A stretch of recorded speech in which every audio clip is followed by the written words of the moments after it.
Allô, Michael! Salut, Steph! Premier épisode de notre série de podcasts.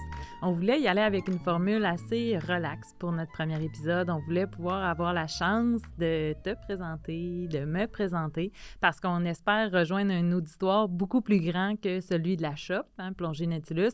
On espère rejoindre un auditoire plus grand que nos Instagram, puis que les gens qui nous suivent déjà sur les réseaux sociaux. Donc, je pense que ça faisait du sens de commencer par ça, puis aussi là, de vous introduire tranquillement pas vite nos futurs invités. Mm-hmm. Et puis, le mettre la table, finalement, pour ce podcast-là. Fait que toi, Mick, t'es qui? Tu viens d'où? Moi, je suis Michael Roger. Je suis un adepte de la plongée depuis 2021. Fait quand même assez récemment, mais je suis tombé dedans, comme on dit, surtout depuis que je suis avec votre équipe. Là, j'ai tombé dans la plongée.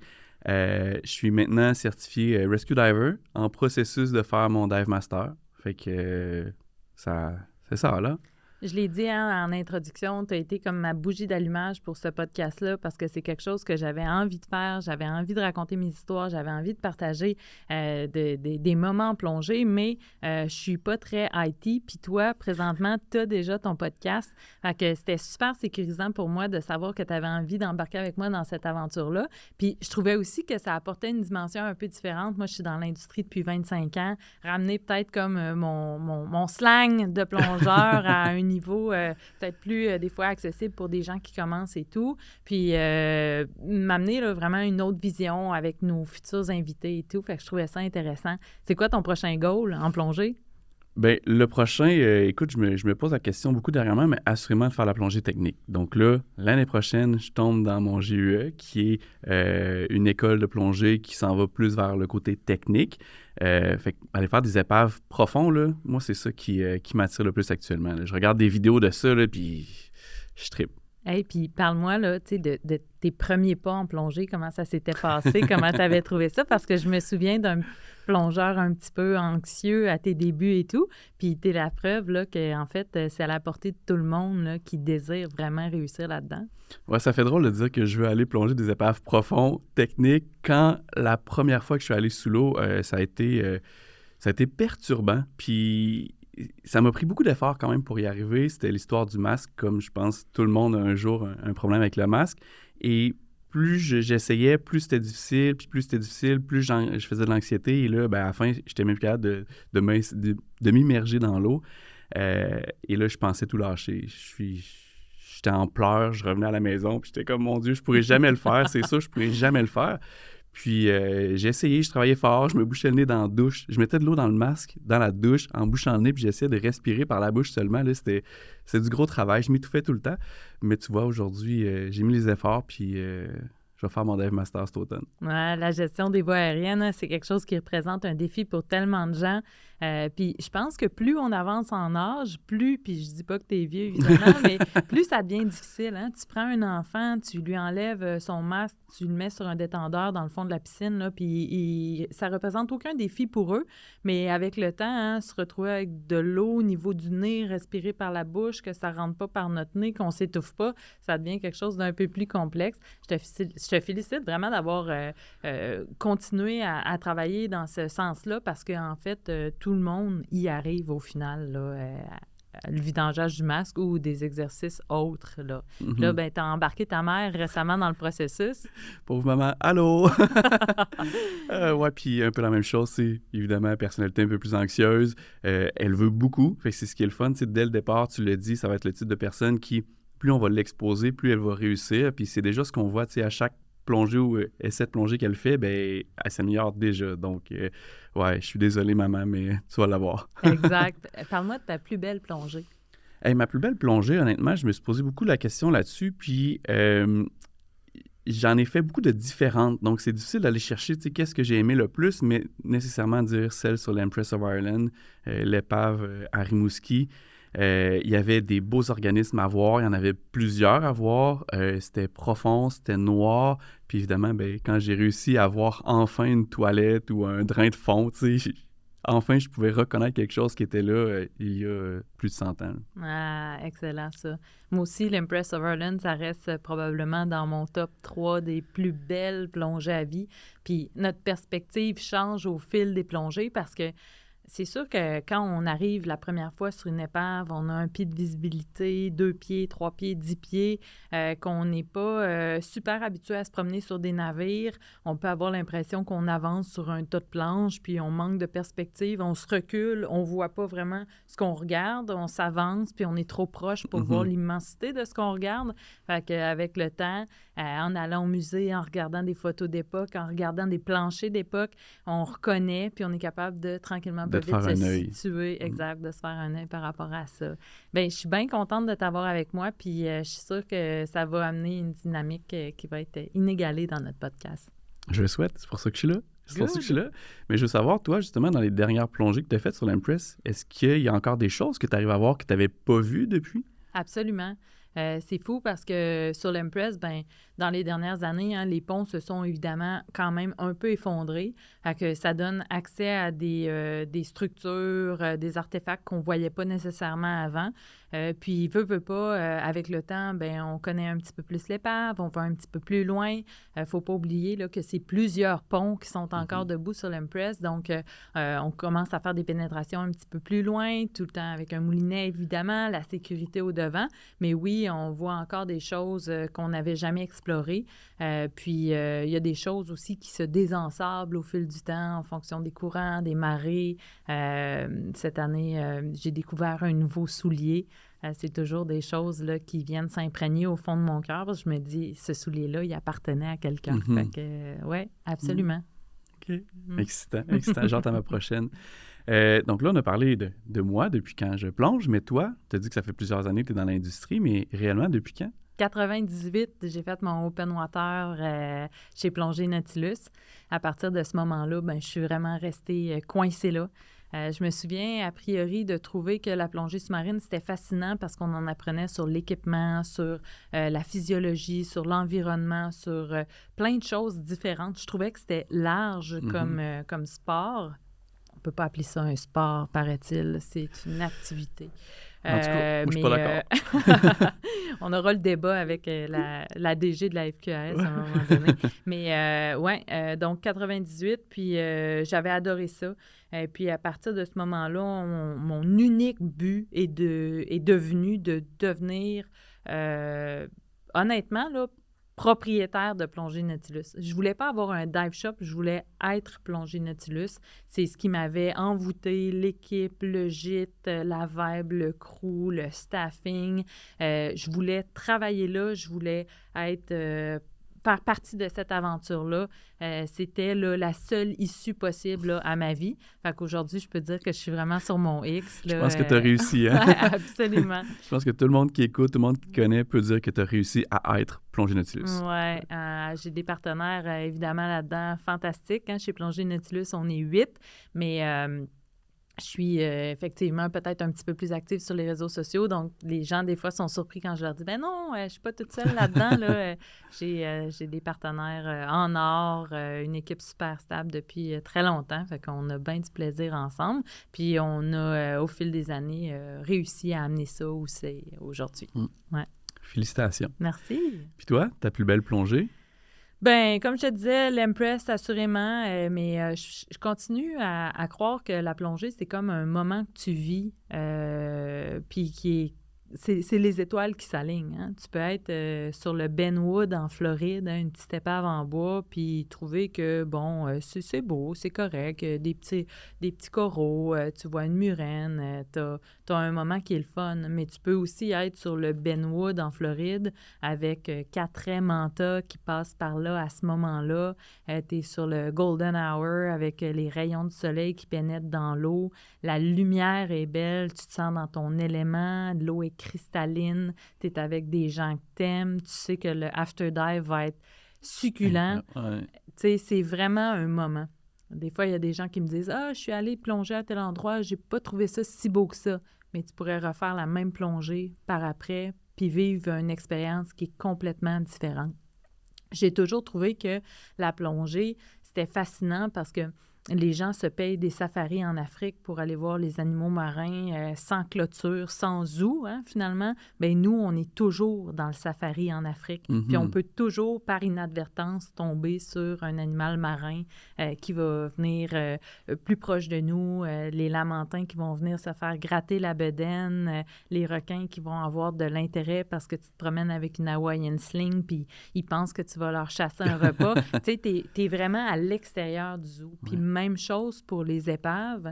C'est comme te promener dans un musée sans corderon de sécurité, sans globe de verre pour protéger les artefacts.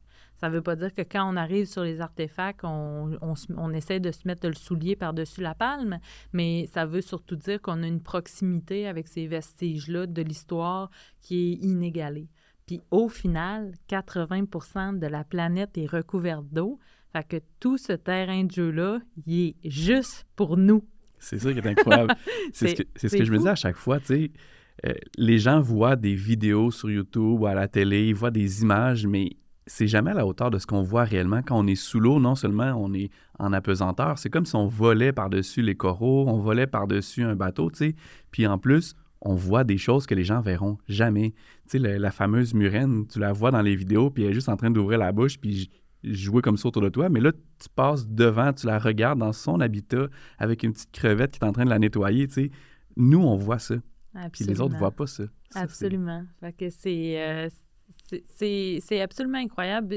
Puis, en fait, on dit que seulement 5% des gens qui font un cours de plongée continuent la plongée. Puis quand on leur pose la question hey, « Pourquoi tu n'as pas continué à plonger? » C'est pas le fait qu'ils n'ont pas aimé la plongée qui a fait qu'ils n'ont pas continué. C'est qu'il n'y avait pas de groupe de plongeurs à leur disposition. Ils n'ont pas eu d'opportunité de plonger. Puis je pense que chez Plongée Nautilus, ben, c'est un peu ça la recette de notre succès. C'est de mettre en place plein d'opportunités de plongée pour les gens. Puis là, ben, tranquillement, pas vite, ils stabilisent tout ce qui nous inquiète au début, temps, direction, profondeur, copain de plongée, quantité d'air, pour enfin vivre une vie de vrai plongeur. Fait que ça, là, c'est spécial, puis tout le monde devrait faire de la plongée. Ouais. Mais je pense que tout le monde devrait au moins l'essayer. Puis si ça va pas bien, ben de réessayer encore, jusqu'à temps qu'ils deviennent plongeurs, finalement. Absolument. Parce qu'on ne peut pas se priver de ça, tu sais. C'est quand même incroyable que des gens acceptent de se priver de cette sphère-là de notre planète. Puis c'est une façon de voyager qui est extraordinaire, la plongée, parce que des fois, on va se payer un voyage en République dominicaine, on arrive à destination, puis on fait affaire avec le tour opérateur pour aller gravir en VTT une montagne ou aller manger du poisson sur une île. Mais la plongée sous-marine, ça reste encore quelque chose qui est quand même assez local, qui est réservé aux locaux. Donc, c'est vraiment une belle façon aussi de voyager puis de s'imprégner des cultures, mais pour vrai. La personne qui t'amène en VTT, c'est peut-être une personne de Sunwing, mais la personne qui t'amène plonger, ben, c'est définitivement un habitant de l'île. Fait que ça aussi, je trouve que ça apporte une plus-value à plonger qu'on ne retrouve pas dans tous les autres sports. J'ai dit sport. Tu as dit sport. Ouais. J'ai hâte d'avoir ce débat-là de sport, parce que c'est vraiment du sport. Se promener avec tout le kit, c'est du sport. Je me sais plus, on en était rendu où dans nos questions. Prochaine formation, peut-être? Oui, prochaine formation. Ben là, je suis dans le processus de DM, donc je vais s'échelonner sur l'automne, l'hiver et au début de la saison prochaine avec les stages chez Plongée Nautilus, évidemment. Puis ensuite, ben, c'est assurément le cours GUE parce que j'ai envie d'aller éventuellement dans des plongées profondes, des plongées techniques. Moi, je tripe beaucoup sur les épaves, puis je pense que les plongées techniques peuvent m'amener ça. Puis, évidemment, je lance ça dans l'univers, mais j'aimerais être instructeur pour faire comme mon instructeur avait fait avec moi quand j'avais vraiment beaucoup de difficultés, prendre le temps d'y arriver doucement, prendre le temps de me montrer que je ne vais pas mourir ici, prendre le temps de me pousser dans cette passion-là. Quoi que je pense aujourd'hui, peut-être ça m'aurait coûté beaucoup moins cher si je n'avais pas eu tout ce temps-là. Là.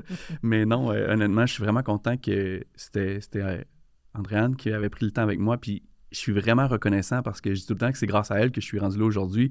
Elle me dit que c'est grâce à moi. C'est moi qui ai fait les efforts, mais c'est elle qui a pris le temps de me laisser là-dedans. Fait que instructeur éventuellement aussi, ça s'en vient sur le timeline. Malade. Puis toi, je sais que t'en as aussi. Moi, je m'en vais faire mon cours de CCR1 aux Pays-Bas. Donc, je suis bien énervée de ça. Tu sais, je pense que c'est vraiment la formation continue qui, au fil des années, a fait que je suis restée vraiment passionnée de la plongée. J'ai jamais arrêté de faire des cours, puis ça m'a toujours permis de devenir une meilleure plongeuse, d'avoir plus de skills, d'avoir plus confiance en moi, de vendre de l'équipement en étant vraiment sûre de mon affaire. Puis ça, j'adore ça. Donc, ouais, je continue CCR1, là. Le puis, CCR1, là, pour monsieur, ouais. madame, tout le monde, là, c'est quoi ça, Oui, CCR1? CCR1, c'est un cours de recycleur. Fait que nous, on a choisi une machine qui s'appelle le GG. Puis on va faire ça aux Pays-Bas avec un instructeur qui s'appelle JP Bressers. Ça nous donnait l'opportunité de faire un beau voyage, de découvrir un nouvel instructeur. Puis je pense que ce genre de formation-là, très, très exigeante, quand tu la fais à l'extérieur de chez toi, ben tu es vraiment commis d'office. Tu sais, tu ne pars pas une brassée de lavage, tu ne fais pas les devoirs avec la petite entre deux sessions en milieu naturel. T'es là-bas, t'es dédié. T'es dedans tout le temps. Là. Exactement. Puis ça, j'aime cette formule-là de cours. Fait que c'est mon prochain cours. Puis, ben on a des invités qui s'en viennent, hein, évidemment. J'ai envie qu'on en parle. Qui a priori, t'as envie le plus d'entendre dans nos prochains invités? Hey, ben là, on en a quand même beaucoup qu'on a en tête. Fait que c'est difficile, là. Est-ce que je vais avec des noms aussi? Oui, Okay, tu peux y aller avec des noms. Hélène, assurément, sur le Human Diver. J'ai envie d'en savoir plus. On en parle tout le temps. Moi, je dis tout le temps aux gens, la raison pour laquelle j'aime plonger au Québec, c'est qu'on plonge avec des gens qui ont la sécurité à cœur. Puis je pense que cette notion-là d'Human Diver, ben, ça fait partie de ce que je ressens, de ce que j'aime. Mais c'est quoi Human Diver, Michael? Ben, Human Diver, je pense que tu serais meilleur pour l'expliquer, mais je vais y aller avec ce que moi, j'ai comme mot. Human Diver, c'est toutes des choses qu'on va... c'est une face... On va recommencer celle-là. Ben, il n'y a pas de problème. Je vais doucement. Donc, Human Diver, c'est toutes des choses qu'on risque de faire ou pas faire qui vont nous mener vers une situation X. Disons que je suis avec mes amis de plongée, je la file pas bien aujourd'hui, j'ai pas envie d'y aller, mais là, j'ai la pression, les gens veulent y aller vraiment, ça nous a coûté cher être ici, et là, je décide d'y aller. Je suis peut-être plus pressé parce que justement, je n'étais pas dedans, j'arrange mon équipement, je le fais peut-être pas comme il faut, puis là, ben, je fais pas mon ballot, il y a personne qui regarde avec moi, puis là, on continue, on s'en va après ça à l'eau. À l'eau, je suis stressé, j'ai de la bulle dans mon masque, et là, tu sais, j'accumule le nombre de situations que j'aurais pu régler avant d'aller sous l'eau. J'avais la pression sociale de vouloir aller avec les gens. J'étais pressé, donc je ne voulais pas déranger les gens. Fait que je n'ai pas fait faire ma vérification d'équipement. Et rendu à l'eau, ben là, j'étais encore plus stressé, puis j'y arrivais pas. Donc, le Human Diver, c'est un peu ça. On veut s'assurer qu'on explique comment ça va, comment est-ce qu'on se sent. On veut s'assurer qu'on skippe pas des éléments dans la préparation et... je pense, en gros, c'est ça que moi, je absolument. comprends. Facteur humain, hein, comment on se sent comme être humain quand on s'apprête à faire une plongée, de quelle façon on va leader cette plongée-là, quel type de leader on est, comment, comme tu l'as dit, pas skipper des étapes de sécurité. Je pense que la première étape, c'est assurément de mettre un nom sur ce qu'on vit quand on part en plongée avec d'autres gens. Hein, on parle, par exemple, de la pression des pairs. Bien, si on ne s'est jamais fait nommer la pression des pairs, si on s'est jamais fait dire, hey, ben écoute, peut-être que cette plongée-là, tu l'as fait juste parce que la personne qui était assise à côté de toi dans la voiture, elle avait fait la route avec toi. Tu es arrivé à destination, cette plongée-là, elle ne te tentait pas, mais tu l'as faite pareil. Ben, tu sais, c'est un peu ça, les facteurs humains, mais tu l'as très bien expliqué. Good. Moi, j'ai absolument très hâte de rencontrer Simon Gagnon. Simon, qui est ORL, médecin au Centre hyperbare de Lévis également. À chaque fois que Simon passe le pas de la porte à la boutique, j'ai toujours une liste de questions pour lui. C'est une personne qui a la capacité d'expliquer avec beaucoup de simplicité des concepts plus complexes. J'ai envie qu'avec lui, on parle de santé, plongée sous-marine, hein, comment on fait pour bien prendre soin de ses oreilles avant, pendant, après la plongée. J'ai envie qu'on parle de peut-être contre-indication à la plongée. J'ai envie qu'on fly sur la médecine de plongée tout court. Là, ça va être super intéressant. On va aussi avoir des vétérans. Des vétérans, oui. Ça va être le fun aussi parce qu'il y en a beaucoup dans la communauté des vétérans. Puis, ben, tu m'avais déjà expliqué qu'il y avait même des études sur le post-traumatique et l'indication d'aller faire de la plongée sous-marine. Donc ça, j'ai hâte d'en apprendre un peu plus là-dessus parce que moi-même, personnellement, sur mon petit côté anxieux, ça me fait du bien la plongée j'ose croire que ces gens-là qui ont peut-être quelque chose de plus grand qu'eux, ben ça peut faire du bien d'aller en plongée. Absolument. PTSD, sous-marinothérapie, gestion de l'anxiété. Une psychologue en anxiété qui m'avait dit, tu sais, Stéphanie, les gens qui ont un PTSD, souvent, ça va être, ça va se déclencher par un son, une vision, une odeur. C'est sûr que si on prend ces gens-là puis qu'on les met à 50 pieds sous l'eau, ben les chances qu'ils croisent visuellement quelque chose qui déclenche leur syndrome, qu'ils entendent ou qu'ils sentent quelque chose qui déclenche leur syndrome, ben tu sais, c'est plus limité. Puis si jamais on devient anxieux par rapport à un PTSD, bien, on va beaucoup travailler sur la respiration. Plongée sous-marine, ben, d'office, hein, ça va quand même ensemble. Et puis, elle faisait aussi référence à toute la communauté qu'un militaire perd lorsqu'il devient vétéran, C'est vrai, lorsqu'il prend sa retraite. Puis ça, ben, en plongée sous-marine, c'est très fort. Travail d'équipe, montage du campement, démontage du campement, remplir des bouteilles jusqu'aux petites heures du matin en équipe. Ouais. Puis chez Plongée Nautilus, ben, des vétérans, on en a 4 à temps plein. C'est des personnes super précieuses pour nous qui font de Plongée Nautilus l'entreprise qu'elle est aujourd'hui. Fait que non, j'ai hâte de les recevoir, puis j'ai hâte qu'ils nous parlent de comment la plongée a littéralement changé leur vie. Puis après ça, ben on va avoir Stéphane Sénécal, que tu connais pas, je crois. Non. Hein? Stéphane Sénécal, plongeur technique de longue date, instructeur de plongée technique de longue date aussi. C'était un gars fantastique, un orateur fantastique qui faisait une conférence sur la gestion du stress en plongée. Comment on fait comme plongeur quand on vit une situation d'urgence pour garder le contrôle de notre petit hamster qu'on a dans notre cerveau. Hein? Ouais. Comment rester du côté rationnel de la force. Fantastique, jaser avec lui, plein d'histoires à raconter. Fait que je suis sûre que ça va en intéresser plus d'un. Puis ensuite de ça, ben on a évidemment des instructeurs GUE qui vont venir nous parler du mouvement GUE. Effectivement. Plongée Nautilus, hein, on est le Premium Center GUE du Canada. Évidemment, il y en a d'autres qui pourraient être le Premium Center aussi. Ils ont le droit s'ils veulent, mais pour le moment, on est le seul Premium Center GUE au Canada.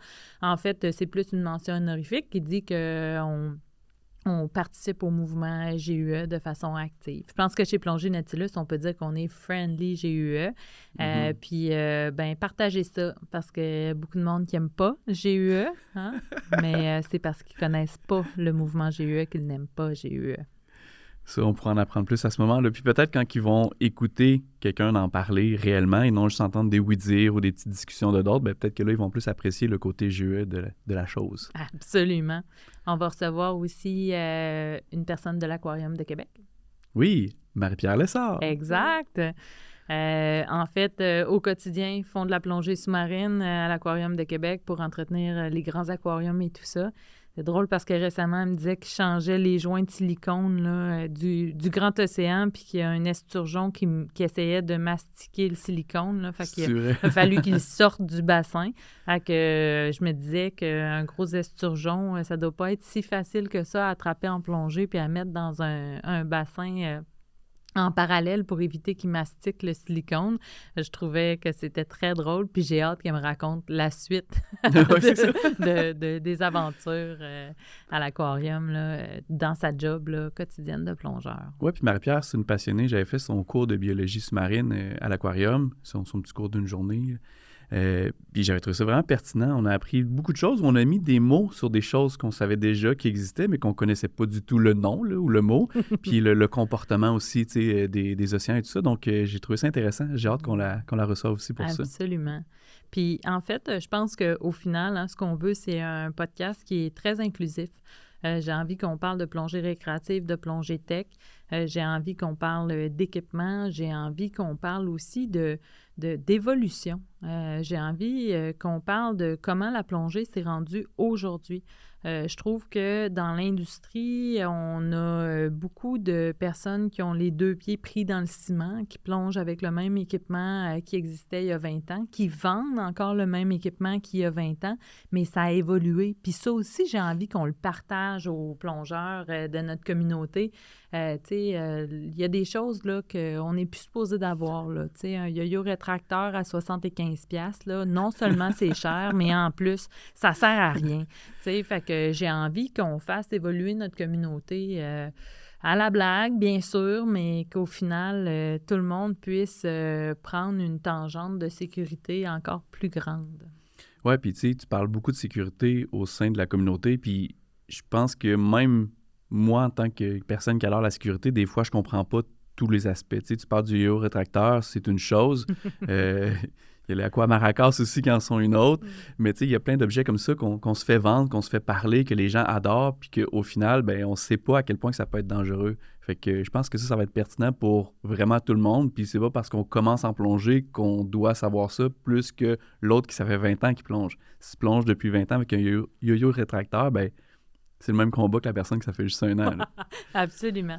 Mais en tout cas, je suis enchantée de faire ça avec toi. Ça va être une aventure fantastique.